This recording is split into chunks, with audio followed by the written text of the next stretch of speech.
पुरानी कहानियों में मेसोपोटामिया की झलक, ये बड़ा एक छोटा सा एक रुचिकर भाग है इस अध्याय का कि कहानियाँ और मेसोपोटामिया की चर्चा। मेसोपोटामिया इतना विकसित था और इतना प्रसिद्ध था, दुर्भाग्य से मेसोपोटामिया सभ्यता की खोज अब गत 100-150 वर्ष पूर्व ही हुई, लेकिन ऐसा देखा गया है कि मेसोपोटामिया क्षेत्र से संबंधित जानकारियों का जिक्र कुछ ही अन्य साहित्य में और उनकी कहानियों में मिलता है। आखिर ये कौन सी कहानियां हैं जिसका जिक्र किया जा रहा है? सबसे पहला है ईसाइयों का जो सबसे पवित्र ग्रंथ बाइबल। ईसाइयों का सबसे पवित्र ग्रंथ है, धार्मिक ग्रंथ बाइबल। बाइबल में ओल्ड टेस्टामेंट जो प्रथम भाग में, उसमें एक हिस्सा है बुक ऑफ जेनेसिस। मैं पुनः दोहरा दूं, बाइबल का प्रथम भाग ओल्ड टेस्टामेंट का एक भाग बुक ऑफ जेनेसिस। उस बुक ऑफ जेनेसिस में शिमार नाम के एक जगह की चर्चा है। ऐसा माना जाता है यह शिमार कुछ नहीं बल्कि सुमेर है। हमने सुमेरियन राज्य की चर्चा सुनी है, पढ़ी है, तो ये बिल्कुल साबित होता है कि शिमार कुछ नहीं बल्कि शायद सुमेर होगा।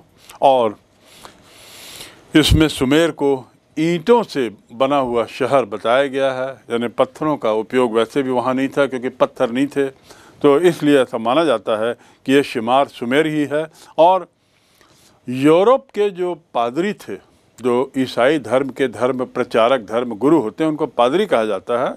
यूरोप के पादरी और इसके साथ ही सिद्धांत, इन लोगों का कहना है कि मेसोपोटामिया जो है वो उनके पूर्वजों की पवित्र धरती है। तो इन्हें धार्मिक दृष्टि से ईसाई धर्म के जो धार्मिक मुखिया लोग हैं, उनका ये विचार है कि उनकी सबसे पवित्र भूमि उस क्षेत्र में जो है वह अपने पूर्वजों की जो ज़मीन है वह है मेसोपोटामिया, उसे बहुत पवित्र मानते थे। जब इस जगह में पुरातात्विक खोज प्रारंभ हुई और बढ़ी, तो ओल्ड टेस्टामेंट के जो शाब्दिक सत्य को बार बार ये सिद्ध करने की कोशिश की जा रही थी कि दोनों में एक रूपता है, यानी ओल्ड टेस्टामेंट में जो लिखा है और जो खुदाई के समय जो दिख रहा है, इनमें बड़ी समानता है। तो एक तरीके से एक प्रयास भी चल रहा था। कई बार ये प्रयास अनायास था, कई बार ये प्रयास अनर्थक था, कई बार यह प्रयास गलत था, लेकिन फिर भी ऐसी संभावना है कि मेसोपोटामिया ही वह जगह है, सुमेर वही जगह है जिसका नाम शिमार के रूप में जिक्र किया गया है बुक ऑफ जेनेसिस में। और वहाँ के कुछ कैरेक्टर, वहाँ के कुछ पात्र, वहाँ की कुछ घटनाएं कुछ हद तक मेसोपोटामिया में हुई घटनाएं पात्रों से मेल खाती हैं। दूसरा, बाइबल में एक बहुत बड़ी घटना है जो आप सबको मालूम होगी, जल प्लावन। जब पूरी दुनिया पानी में डूब जाती है, उस पर कई फिल्में भी बनी हैं और ये एक बहुत बड़ी ऐतिहासिक घटना, माइथोलॉजिकल घटना पौराणिक घटना मानी जाती है। तो उस जल प्लावन की घटना का जिक्र है इस कहानी में। इसका उल्लेख मिलता है मेसोपोटामिया के जल प्लावन का, ऐसा माना जाता है। बाइबल के अनुसार जल प्लावन पृथ्वी में संपूर्ण जीवन को नष्ट करने वाला था। जो बाइबल में जिक्र है कि जल प्लावन जो है, प्लावन मतलब डूब जाना, जल में डूब जाना, तो जल प्लावन से पूरी दुनिया डूबने वाली थी और पूरा जीवन समाप्त होने वाला था। यानी there will be nobody who will be live. किसी में जीवन नहीं रहेगा, जीवन समाप्त हो जाएगा। किंतु ईश्वर ने जल प्लावन के पश्चात भी जीवन को पृथ्वी पर सुरक्षित बनाए रखने के लिए नोआ नाम के एक कैरेक्टर को तैयार किया। नोआ नामक एक मनुष्य का चयन किया। किस लिए? कि जल प्लावन के बाद भी जीवन बना रहे। उस जीवन को बनाए रखने में जिस पात्र की मदद या जिस पात्र को ईश्वर ने तैयार किया उसका नाम था नोआ। नोआ क्या करता है, कहानी के अनुसार, माइथोलॉजी के अनुसार, एक बहुत बड़ी नौका बनाता है, पहले से तैयार करता है, और उस नौका में जितने तरह के जीव जंतु हैं उन जीव जंतुओं का एक एक जोड़ा उस नाव में बैठा देता है। जब जल प्लावन होता है और इस बहुत बड़ी नाव बनाई और इसमें इन जीव जंतुओं का जोड़ा रखा, जब जल प्लावन होता है तो नाव में जितने जोड़े रखे गए थे विभिन्न जीव जंतुओं को उनको छोड़कर बाकी पूरा जीवन समाप्त हो जाता। यही जल प्लावन कहलाता था और बाकी सब खत्म हो जाता। ये जो घटना है ये वहाँ की मेसोपोटामिया के परंपरागत साहित्य में भी पाई गई है और इसलिए इस परंपरागत साहित्य में मिली हुई यह घटना का जिक्र बाइबल में भी है। तो ऐसा लगता है कि बाइबल में दी हुई घटना इसी क्षेत्र की ओर इशारा करती है जिसे हम मेसोपोटामिया कहते हैं।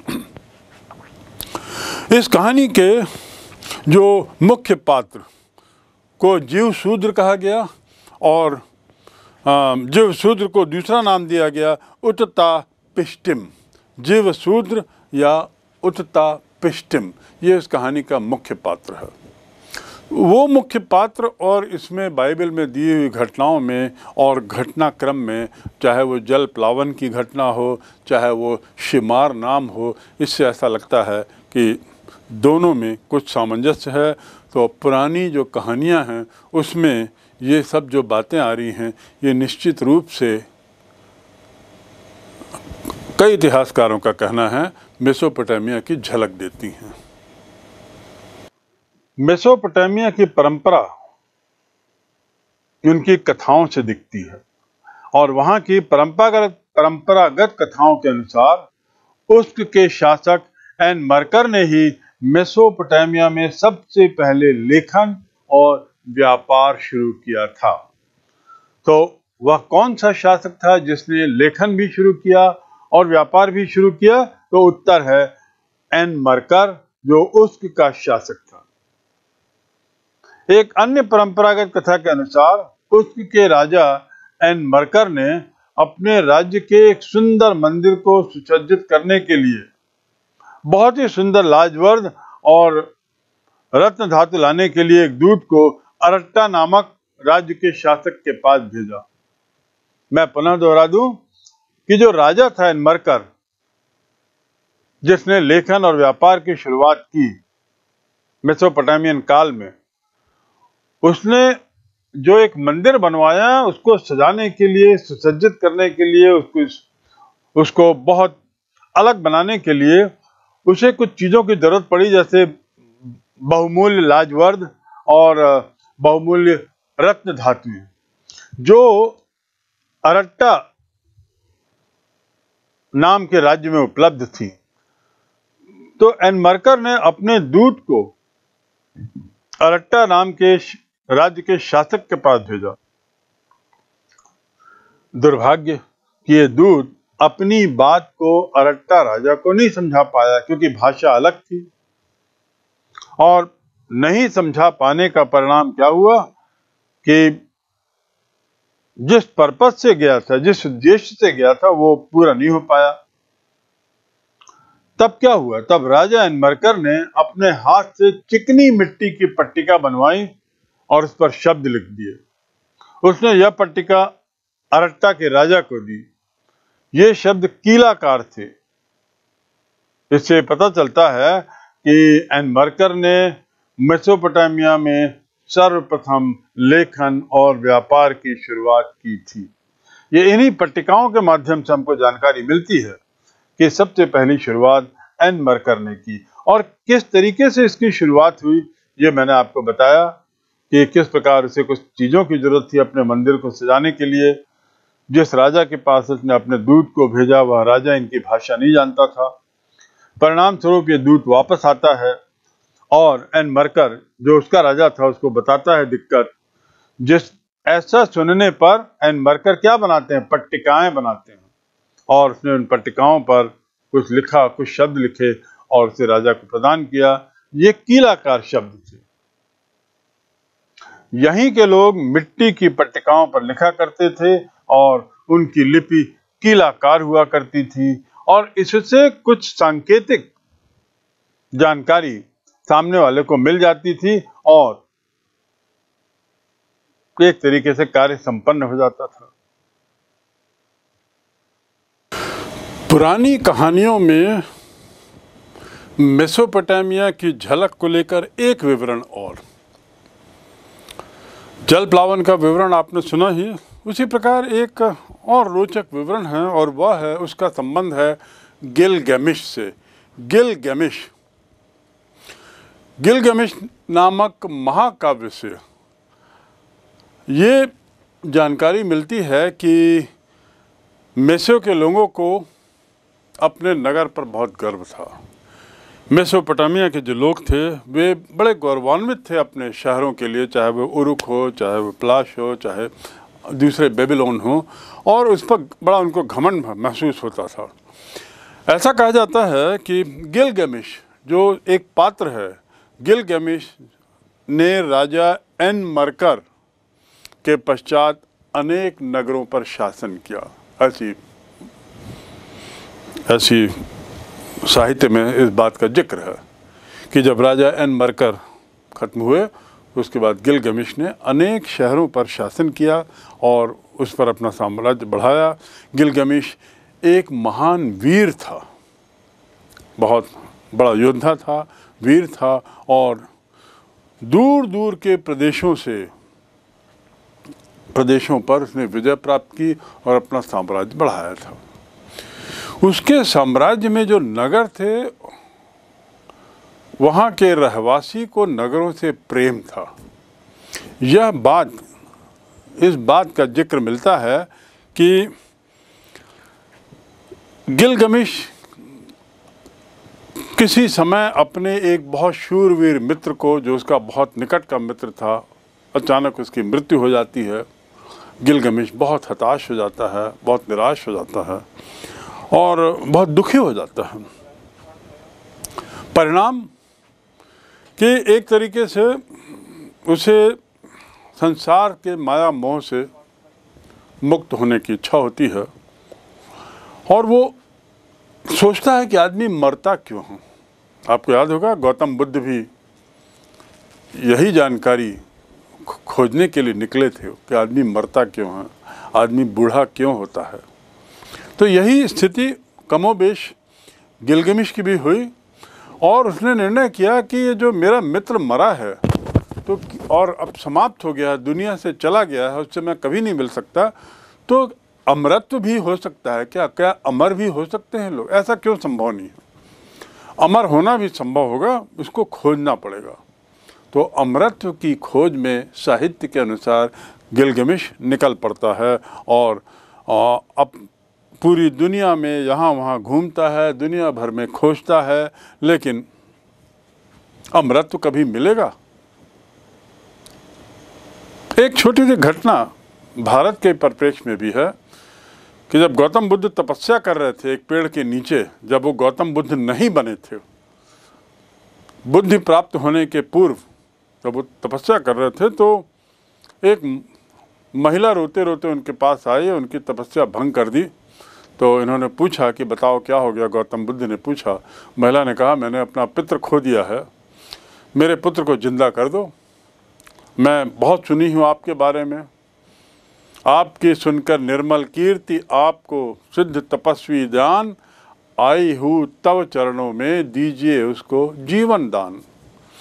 बुद्ध ने कहा सुनो हे देवी, खोज लो ऐसा एक परिवार, जहाँ का मरा न हो कोई, वहाँ से ले आओ तिल 4।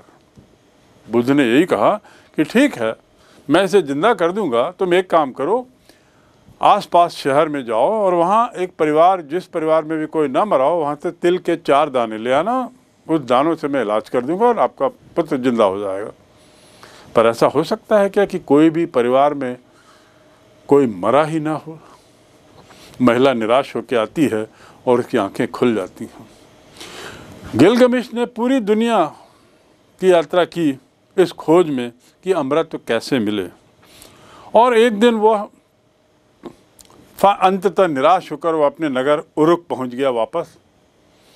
और उरुक की जो शहर की जो सीमा है उसकी 4 दीवारी उसके आसपास वो घूम रहा था, बड़ी चिंता में था, सोच रहा था क्या करना है क्या नहीं, और निराशा थी।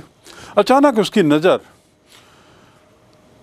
वहाँ पे भ्रमण करते हुए उसकी दृष्टि उन पकी हुई ईंटों पर पड़ी जिसकी नींव पर वे 4 दीवारें खड़ी थी। पकी हुई ईंटें पर उसकी नज़र पड़ गई अचानक। ऐसा नहीं कि पूर्व में उसने नहीं देखा था या उसे मालूम नहीं था। ये कुछ बातें क्षणिक होती हैं और कुछ बातें किसी क्षण में होती हैं।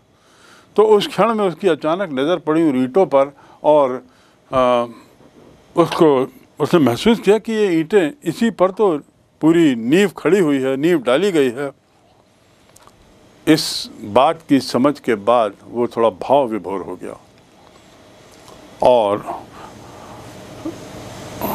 उसके बाद उसको ये रियलाइजेशन हुआ कि अमृत जैसी कोई चीज़ नहीं है, लोगों का आना जाना लगा रहता है। ये कहानी जो है, ये कहानी भी मेसोपोटामिया से संबंधित, गिलगमेश से संबंधित अन्य साहित्य में भी मिलती है। तो ये साहित्य की झलक यहाँ पर दिखाई गई है। इस कहानी का तात्पर्य यह है कि नगरवासियों को अपने शहर से प्रेम था। गिलगमेश भी जब अपने शहर वापस लौटा, उरुक वापस लौटा, तो उरुक में ही उसे सांत्वना मिली। उरुक आने पर ही उस ईंटों को देखकर, उस 4 दीवारी जिससे बनी थी उन ईंटों को देखकर उसको राहत मिली, सांत्वना मिली, रियलाइजेशन हुआ, बुद्धि मिली, समझ आई। तो उसके बाद स्थिति बदली। कुल मिलाकर मेसोपोटामिया की सभ्यता बड़ी विशाल, बहुत महत्वपूर्ण और विश्व इतिहास की एक महत्वपूर्ण सभ्यता मानी जाती है। इसके विभिन्न भागों को हमने पढ़ा है, हमने देखा, समझा, और इनके पहलुओं को समझ के निश्चित रूप से इस निष्कर्ष पे हम पहुंच सकते हैं कि मेसोपोटामिया की सभ्यता कुछ मामलों में सिंधु घाटी की सभ्यता से पीछे तो थी, लेकिन निश्चित रूप से वह एक पायनियरिंग सभ्यता थी, एक ऐसी सभ्यता जिसने कई नई चीज़ों को पहली बार मानव जाति में जन्म दिया।